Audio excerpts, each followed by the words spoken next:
one. Hello and welcome to tonight's Redlands Camera Club presentation.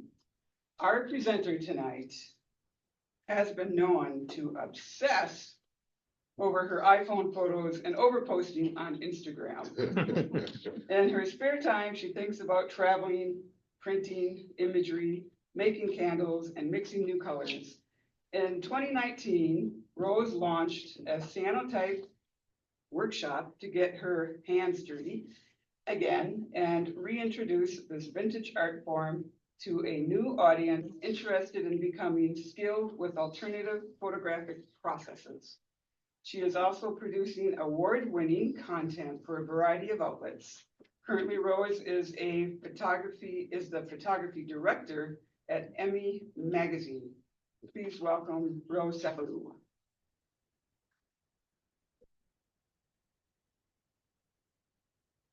Thank you so much for having me. Brian's been to my studio, and that's how we met. I think that's how this happened. So thank you so much. I really appreciate it. I'm so excited because you're my people, and you know, it's so nice to have other people that know that they have a passion. You know, I was 7 years old when I had a 110 camera. We went to the zoo. The pictures came back, and I was hooked. And I knew right then and there that photography was going to be part of my life for the rest of my life. And I've tried other things. I've veered off of into other paths, as I think probably you guys have, and done jobs that were just money jobs, and always came back to this one thing. I went to art school in San Francisco at the Academy of Art University in the late 80s. And I learned this technique there. And this is a technique by Sir John Herschel. And I thought it was 1862, but it's 1842 when it was first developed. And the first, you guys were talking about photograms, and I was like, wow. The first photograph was actually a photogram because it was the art of making a light sensitive surface and then laying an object on top of that. And that's essentially the first photograph was that, before silver halides, and we got into black and white, and now we're in our digital era. So it was kind of exciting just to think about the cyanotypes. I get off track all the time, so sometimes you have to bring me back. Anyways, art school in the 80s, I learned about this process, and it was quite a process. So I'm sure you all remember developing your first roll of black and white film. So what we'd have to do to make a print of a cyanotype is take a 35mm negative, project it onto an 8x10 film, and process it like film. So then we'd end up with a positive. But really, what I needed was a negative. So then we'd have to wait a day for that to dry, and then contact print that positive on film to get a negative onto another piece of film. And then you'd have to contact print it. We don't have to do that anymore. But that was the way that we would get one particular photo. And I'm gonna just start this. So we're gonna just talk about the process, negatives, finished prints. So these were some of my first prints in art school. Awesome. So they were, I loved fashion, and I wanted to be a fashion photographer. So I was shooting a lot of trends. This is in Italy at a power plant in Sardinia, and that's my friends Seppi, and I can't remember what the other one's name was. But once you did finally print the images, you were able, they went onto watercolor paper. So you were able to hand color. I'm trying to get rid of the bar. Yeah, click on the OK.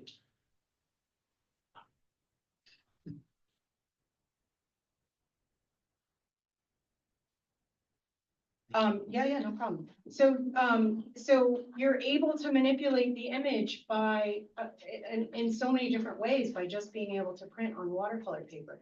And I really fell in love with this vintage technique, and I just thought it was so fun to, you know, one, the magic of seeing the image come up. You get that feeling of seeing the image come up. But in today's world, you can now take your digital file and make enlarged negatives. So basically I moved to Joshua Tree in 2017, Oh, do you?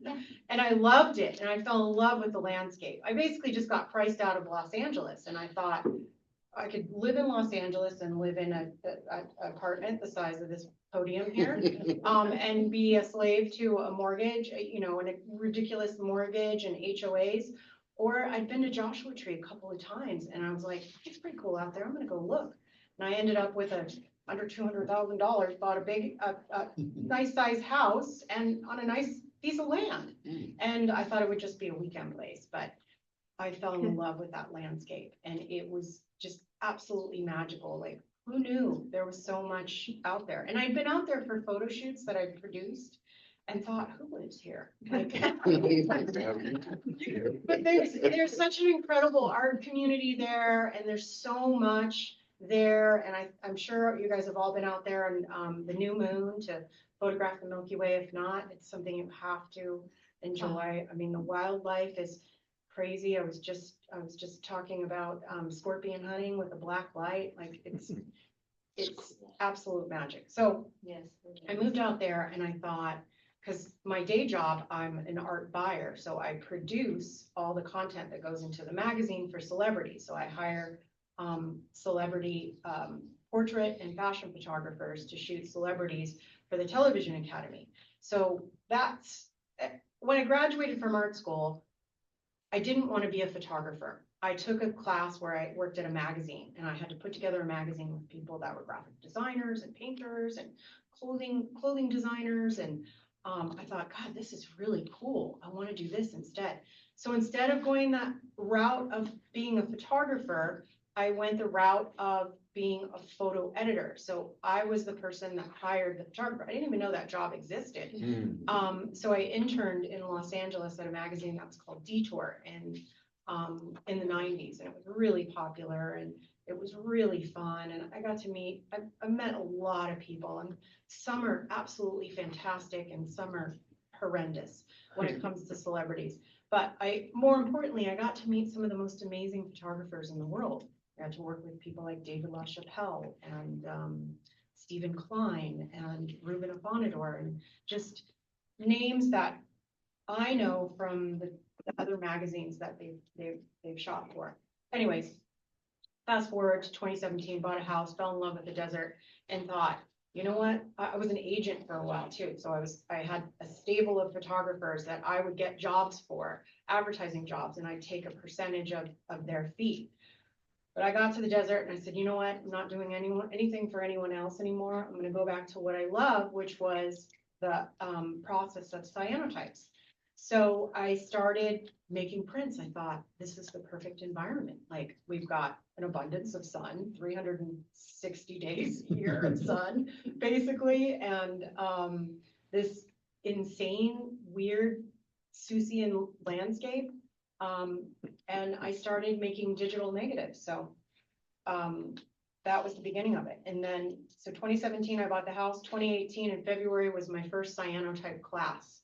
And also in this 25 years, I was teaching at the Art Institute as being a photo director. So I was a teacher for about 12 years in the Los Angeles and the Hollywood location. And I had a class called photographic design, and one of the assignments, I would make them make a cyanotype, a photogram, not of a negative, but just to be able to design a photo on something where you're not putting your head on a camera or editing on the computer. 2018 cyanotype class. My first class, I had 2 students, and it was a rainy day. So thank God for Amazon, because I ordered some UV lights. We did 15-minute exposures at 3 feet above on the floor, and I just grabbed a piece of board that was laying around and 2 chairs, and we had a printing station. But I love this process. And has anyone here made a cyanotype before? Fantastic. I mean, it's magic, right? I think it's absolutely magical. It was a unique experience. I had a chance to learn about it and do it at the Ram Museum in Riverside. They had a workshop a while back that I wanted to try. I thought it said photography, so I was thinking we were going to be shooting with the camera. So I brought my camera and everything like that. It did surprise, you know. Yeah, it's very different. So the process itself is very unique. You probably remember architectural blueprints, the same chemistry that they would use for architectural blueprints. So what I do in the process is I paint an emulsion that's sensitive to ultraviolet light. So you have these two chemistries, which I'll talk about in a minute, and you mix these two chemistries together, and just in ambient light, say in this room, you'd have about 10 to 15 minutes before the chemistry would start to go bad. So it's okay to coat paper during the day. So basically, if you remember the idea of darkroom printing, you'd send light through a negative down onto a piece of photographic paper. We are making the photographic paper. So I take watercolor paper and coat it with this chemistry, and I love the brush marks. It makes me feel like a painter because I can't draw or paint for the life of me. And then I make a negative the same size and contact print it onto that dry emulsion, put it out into the sun, and then you do a test strip and then wash it off, and you see what the best exposure is. This print I call Joshua Tree Dreams because I started playing around a little bit in Photoshop. So you take an image, you make it black and white, and then you invert the image so that it's a negative. But this one I just inverted and flipped, and I really thought it's, I think Joshua Tree is a really special place, and it was kind of like X marks the spot of where the Joshua Tree got. So the chemistry is potassium ferrocyanide and ferric ammonium citrate, which sound horrible. And I bet if you drank them, it would be really bad. But we don't do that. We don't splash. There's one particular chemistry I really love, and it's called Photographer's Formulary. And it's a company in Montana, and it comes already mixed. The thing about this premix, this is my favorite chemistry. I've tried multiple companies. I don't like mixing my own chemistry because no one wants to breathe that. You've got to mask up. It's already mixed. It's consistent. These guys have been doing it, I think, as long as the Camera Club's been here. So it's my favorite, and I would definitely write that down if you're interested in cyanotypes. Sometimes their website works, sometimes it doesn't, but they are definitely still there. So they're mostly iron salts. You can get them on your hands. I've gotten them on my hands for years. I sometimes end up staining my hands, but you should wear gloves. There is a little question about if it's toxic or not for the environment. I live in a place where everything goes into a septic system, and I actually reuse my wash water to water plants, and they're all still alive. So I think we're good. I mean, there's lots of people who say different things on Reddit and different websites, but it's not like I'm using all of that chemistry is going onto paper. So most of it is just being it's being rinsed in the first bath. Recording in progress. Okay, so materials used to coat the paper. I guess I turned off the mute. everyone, some of the masters used to use a glass rod. So basically it's a rod that has a little lip on it, and they would dropper the mixed chemistry, and then they would pull it down the sheet of paper for continuity and evenness. I've tried a couple times and I was like, this is bananas. I'm going back to the sponge brush. And what I found I really like is a Japanese hake brush, like a really wide one for big prints. So you start with paper. I like a watercolor paper that has a little bit of a tooth. It's called a cold press watercolor paper. So a cold press has a little bit of a tooth. A hot press is completely smooth. When you're first starting out, I feel like you really need to embrace the flaws, because if your paper isn't coated perfectly, then you're going to have uneven spots. And if you're a perfectionist when it comes to photography, you've kind of got to let go of it just a little bit and have the experience of failing a couple times before you get that success. And believe me, I fail a lot. The hake brush is just fantastic. I love the sloppy border, the painted border. The watercolor paper is really absorbent. there's 3 types of paper. You want to make sure it's 100% cotton. I use a Canson watercolor paper in my class. It has optical brighteners in it. It's a nice bright white. It can tend to yellow over age. The best papers are Arches watercolor paper, which is made in England and has a nice little logo at the bottom, a translucent logo, and it's got a nice deckled edge, so you get that beautiful edge. And then there's Fabriano, which is an Italian paper, and they're both beautiful, and they make hot press and cold press. I use a 70-pound paper and a 140-pound paper.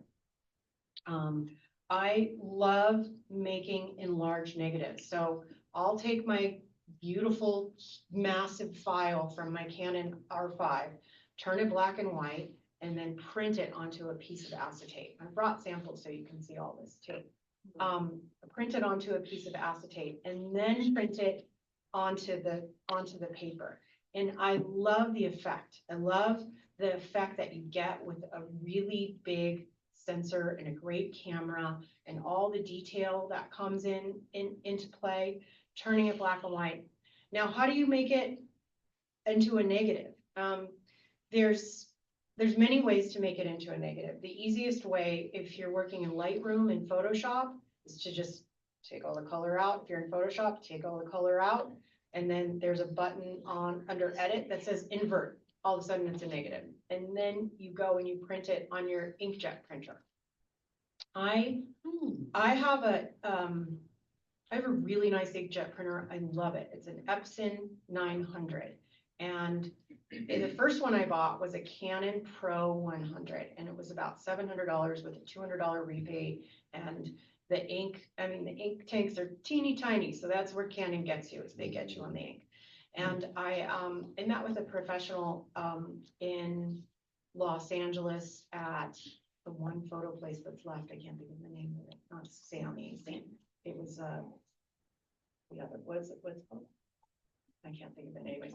Anyways, he said, you spent, $3,000 to $5,000 on your camera. Why are you going to spend $500 on a printer? And I was like, okay, because it's cheap and I'm just using it to make negative. And he goes, well, that's what you're going to get. You're going to get, basically what Canon wants you to do is they want you to buy ink because you should invest in something nicer. So I got this Epson 900 and it's 19 inches wide and I can print up to 19 inches wide negatives. So basically I'm taking my beautiful color files, making them black and white, inverting them, and then putting them onto big negatives and then contact printing them onto watercolor paper. Sounds like a lot of work. I mean, and at first it is, but it's so gratifying to be able to get your hands dirty again in a darkroom sense that I just love it. There's a couple kinds of transparency film I like. The best one I think is called Ink Press, and there's another one called Pictoro. And then I use a glass frame, like a borderless frame. So I'll coat paper one night, the next day I'll plan on printing it, and I'll print my negative either that night or reusing a negative, because you can use them up to probably about 100 times before they start fading in the sun. And then contact print them in a frameless frame. So it's a backing board, paper, negative, and a piece of glass on top, and then I'll stick some A-clamps around it because you want to get the best contact with the paper and the glass and the negative to get your sharpest print. UV light source. We are so lucky we live in California. We have the best UV light source all day long. I have used UV lamps, and I've seen some really genius stuff where someone's taken an old hardback suitcase and put UV strips in it and made a box that they could basically put their paper and their frame in the evening and close it and make prints by just taking an old suitcase and adapting it with some Amazon UV lights. I thought that was absolutely genius, and I haven't done it yet. I have the lights, but haven't done it yet. Trays and containers. I use old photography trays I found on Facebook Marketplace, which I'm sure you guys sometimes peruse and look for stuff, it's the best place. I've got a couple of big trays, and then I make some really big prints that are 30 by 40 and the negatives 20 by 30. So I use my boyfriend was gonna start a grow business at one point, which thank God he didn't, but it's, they have these huge trays. And I was like, he's like, do you have any need for these? I was like, yeah, absolutely. So one tray takes up the whole counter, but it's fun. So, you know, a friend that has some extra grow trays around, I would, get them from them. So a true cyanotype is just rinsed in water. So after you make your exposure and you figure out your perfect time, and everything affects that time. It's the UV index of the day. It's if there's any cloud cover. It's when you coated the paper. It's how dense your negative is. What type of water you have in your water system. Joshua Tree is horrible water. It's got a lot of chlorine in it and a lot of calcium, and it's hard water, and it's perfect for cyanotype. I did it in Washington State with my nephews, and they had soft water, and it's beautiful water, and it tastes delicious. But when I went to go rinse my print, the image slid right off, and they were like, you know, I was like a 9-year-old and a 12-year-old, like, oh, this isn't working. And I was like, oh God. So I ended up having to harden the water. How do you harden the water? Went on Reddit really quick. And I used vinegar to make the water more acidic, which ended up working, believe it or not. Wow. So a true cyanotype is just rinsed with water, and it's a beautiful light cyan color, and it's just magic. If you add a little hydrogen peroxide, it goes into indigo. So like a 1 to 25, just a little dollar store hydrogen peroxide, you end up with this beautiful indigo. Drying rack, old school drying rack, hang it up like laundry. You just wash them for about 5 minutes afterwards. You don't overwash. So there's 3 baths that I use. The first bath is washing with water. Ideally, you should have running water, not on your print, but running in a dark room setting. I don't do that because I live in the desert. So when the water turns blue, then we dump it and we refill it. But it's 2 to 5 minutes to wash to clear the chemistry. Because what happens is where on your negative, the areas that are dark will be white underneath. And then the areas that are clear in the gradations, like Ansel Adams and all of those tones, you get all those beautiful blue tones. Okay, so this is, so this is how I make my negatives. So that's a Joshua Tree bloom, a flower, just one little flower that comes off the end. And I made a little, I was so excited because I had a bloom in my front yard, and I just made myself a little like cyclorama with a piece of white paper and took that photo, and I love it. So in Photoshop, I'm sorry, this is Lightroom. In Lightroom, I go down and there's 3 filters at the top of the black and white section. One's landscape, one's high contrast punch, and the other one is high contrast. I can't really see. And then you have this scale on the right, your tonal curve. Literally, all you do is, you can see on that one, you swing this down and you swing this up, and it's a negative, and you can print directly from there. Exactly. So if you're used to using Lightroom, you can do it that way. There is even an app on your phone. You know, our phones are so good right now. And it's called Negative Maker or Negative Image. And literally you can just edit on your phone and make a negative image, email it to yourself, and print it on a printer onto that acetate. Just remember to convert it to black and white first. The contrastier, the negative, the better, the more contrast you're going to get in your print. So unlike Ansel Adams, who was great with all that complete tonal range, you need a little more oomph and a little more meat and density in your negative to make a really good print. Okay, so these are actually photograms. So that's a class on the left with that barrel cactus, and in my class, we do a little nature walk and we collect stuff from the desert. And everything's in bloom right now. And I'm a big fan of the creosote bush and, some of those, there's a pine tree in there, which are just botanicals. And these were, actual pieces of paper that were coated all the way to the edge, so they don't have that sloppy border there. And then the fern, so everything that you cover, ends up white. And everything that's exposed to the UV turns that deep, dark blue. And there's a good example of my frame. Sometimes you can put stuff underneath the frame, but I've broken a lot of glass in my day. So, sometimes you just put stuff on top. And I've got all kinds of really great objects I've collected from swap meets, like lucite cubes and crystals and just really, really fun stuff that, that you can use to make prints. So these are prints from negatives. I do have my little alien negative there. I had during COVID, I had a project, his name was Fred. He's a statue about this big, and I took him all over the desert and pre-AI and manipulated some things, and I brought some cards for you to see. But these are all negatives. Sometimes I print multiple prints at a time, but, and that one, it's hard to see, but it's actually really big. And I brought one of the prints from that one. And that's the stand for the grow tray. And that's not a frame. It's a big piece of plywood with a giant piece of watercolor paper coated with a negative on top and a really heavy 1/2-inch piece of glass and giant A clamps. And, trying to maneuver that thing outside is a little bit crazy. Anyone have any questions so far? Have I lost anyone? Back there, we had a drawing and so on, that was bluer. Is that because of, It was peroxide used? Yes, the peroxide's used on just about every single image I have. So this paper is just being exposed to the sun, and that's a processed image with the hydrogen peroxide. Yeah, I love the deep, deep blue. Beautiful.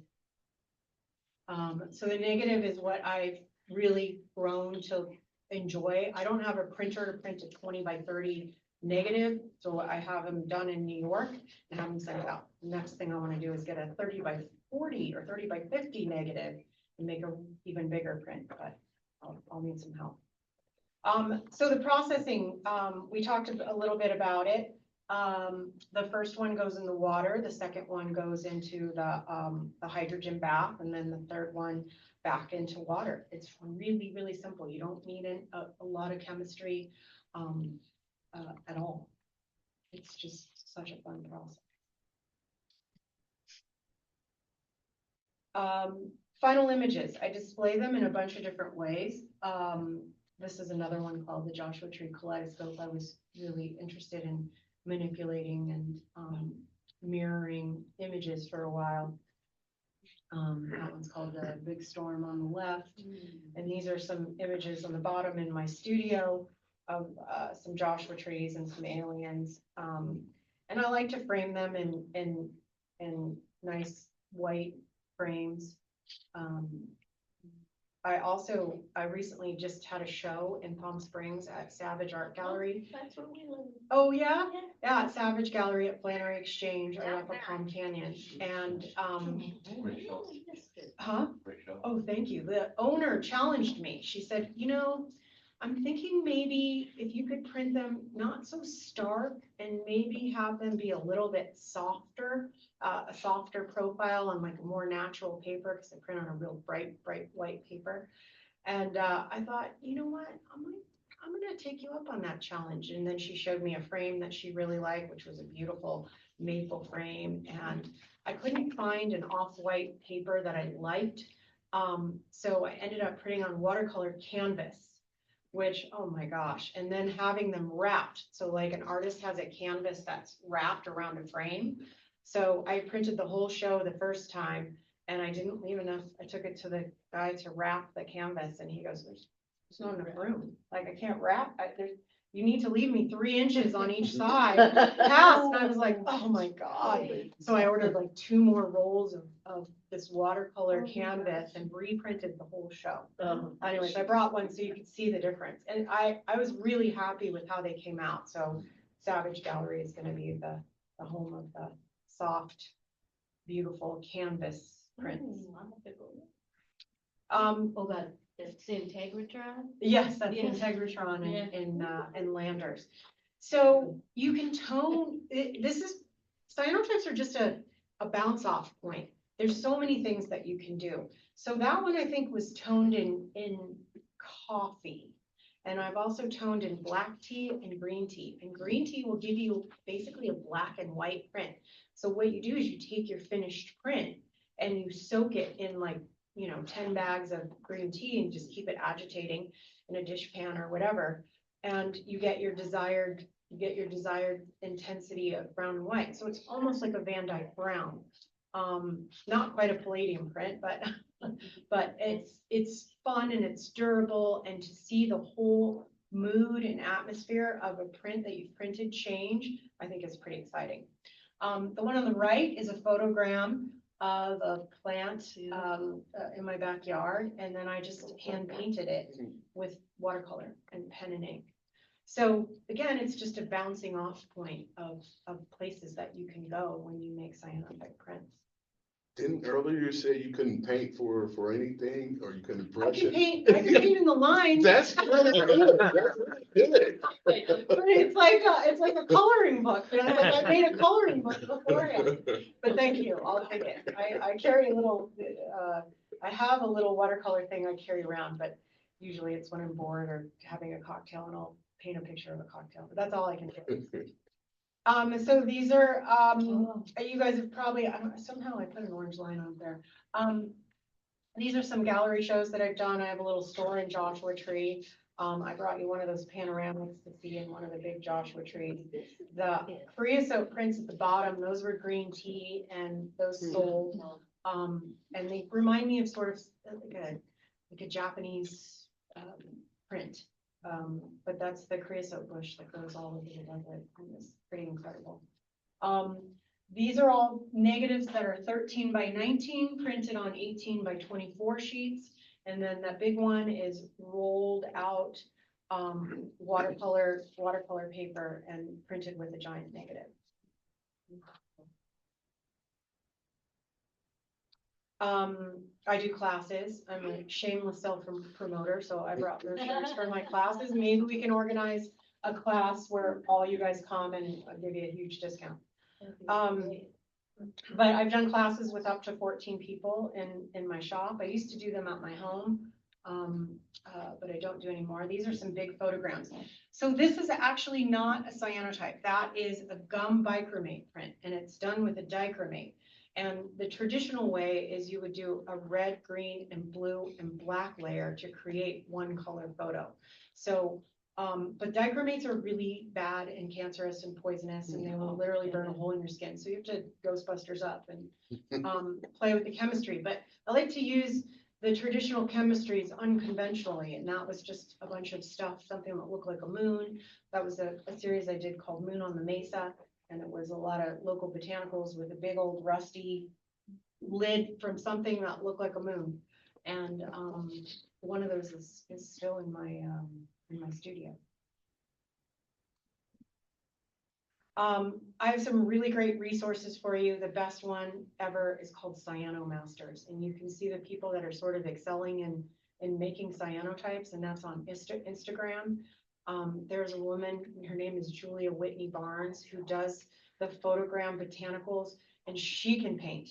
She literally like presses all of her botanicals, and then uses them over and over, and uses, tweezers to place them in beautiful locations, and then hand paints them all. Etsy, it's a good place. I don't know if you guys are selling any artwork on Etsy, but I've sold quite a lot of that Joshua Tree on Etsy. Alternativeprocesses.org is a company, it's either in Spain or Italy. They have some free cheat sheets on cyanotype process. And then if I have a problem, ChatGPT is my new best friend. I ask ChatGPT just about everything. And that's kind of it. Otherwise I have a little show and tell stuff for you guys. Do you have any questions? Did I go too fast? I think you need to organize this workshop. I think so too. Like, I think you guys will love it. I mean, I've been doing it, you know, like I said, since 2018, almost every weekend, and it's so fun. No one ever wants to leave. I finally had to like, Oh, dear. you know, start going, okay, we gotta wrap up in 15 minutes. You got 2 more prints you can make. And people leave with like 8 to 10 prints. So I didn't know how many of you were here today, so I brought some things to give you. Bookmarks and some cards, but I hope you'll all come visit me. Do you want to see some actual prints? Yeah. Okay, come on up. Exactly. Oh, good. I'm thinking Everybody's face.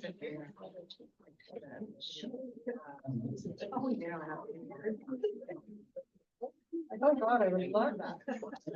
Oh, because I'm, you know, I'm only open when I. Oh, no. Okay, so this is a reject. Yeah, that's probably a good idea.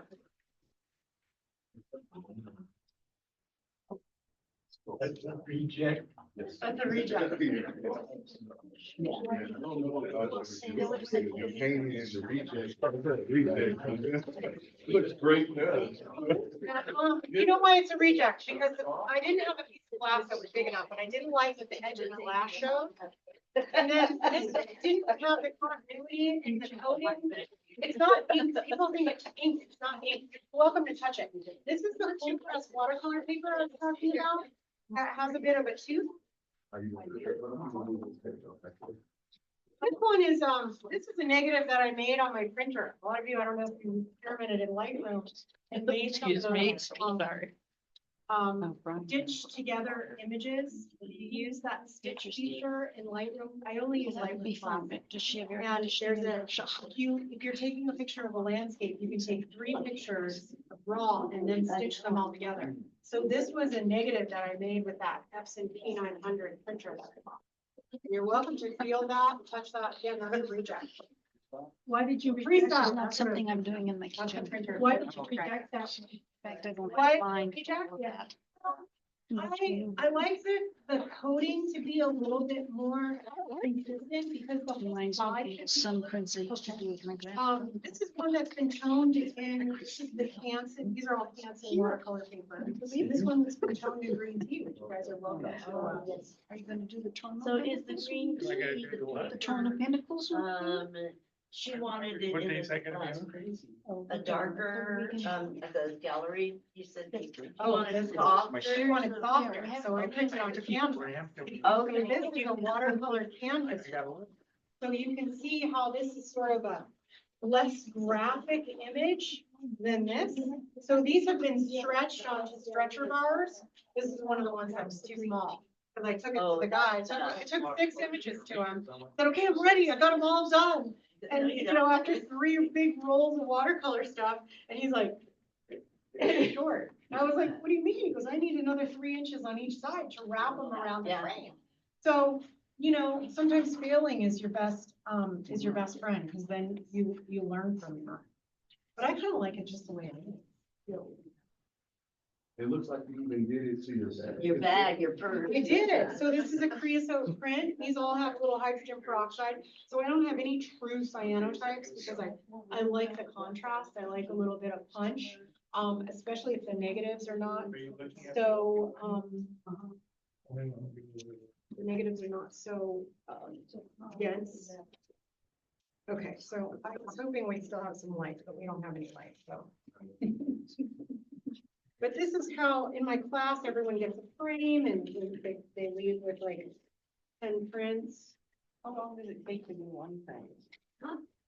So this is what the negative looks like that's been printed on my printer, and this is the paper before it's been exposed.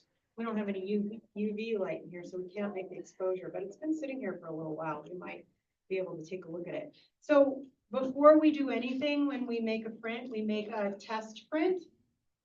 And what we'll do is we'll go outside and we'll do 2 minutes. We'll cover up, we'll do 2 minutes, and then we'll do another 2 minutes, and then another 2 minutes. and then the last one will take the cardboard off. So when we rinse it off, you see 2 minutes, 4 minutes, 6 minutes, and 8 minutes. And from that, you can basically determine the best exposures for the day. And I imagine that gives you, I guess, a Yeah. So more time, and you guys are welcome to pass this one around. That's a negative. And this is just these are dry coated pieces of paper. And this is a 70-pound Canson. It's a fairly cheap paper. It's got optical brighteners in it. It just washes really nicely. That's a 70-pound. I also have, okay, there are of us, but.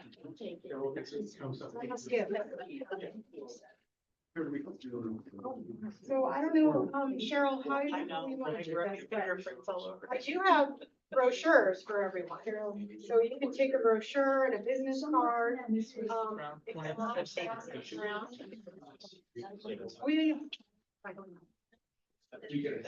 I also have, from that big print, I made greeting cards. So I don't know if you guys have done any of that. But I would think about making greeting cards, but you live in a special place. And I made these on Vistaprint, and I made some during the holidays when everybody's doing their holiday cards. And that's when they have the best sales. You can make them for like $1.25 a piece and sell them for $5 a piece. So some of my, yeah, if not less, some of my favorite photographs. Like I have this one that the Thompson Hotel page bought, and it's in the Thompson Hotel in Palm Springs. And they paid a lot of money for 2 prints to be able to print them all and put them in their hotel. There's so many ways you can make a business out of photography if you want to.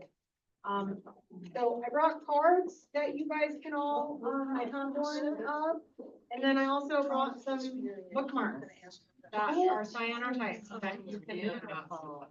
So I don't know how we're gonna do that. Yeah.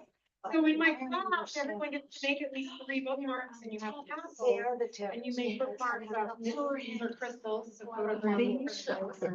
And this is a juniper plant which grows near the rock.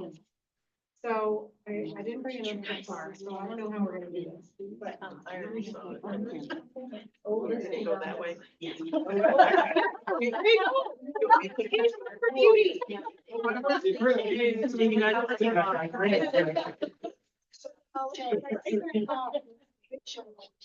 know that.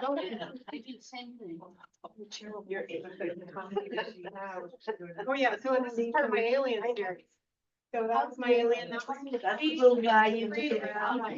Yeah, you know, something I'm a little obsessed with, I want to tell you guys about right now. Howdy, Zoomers.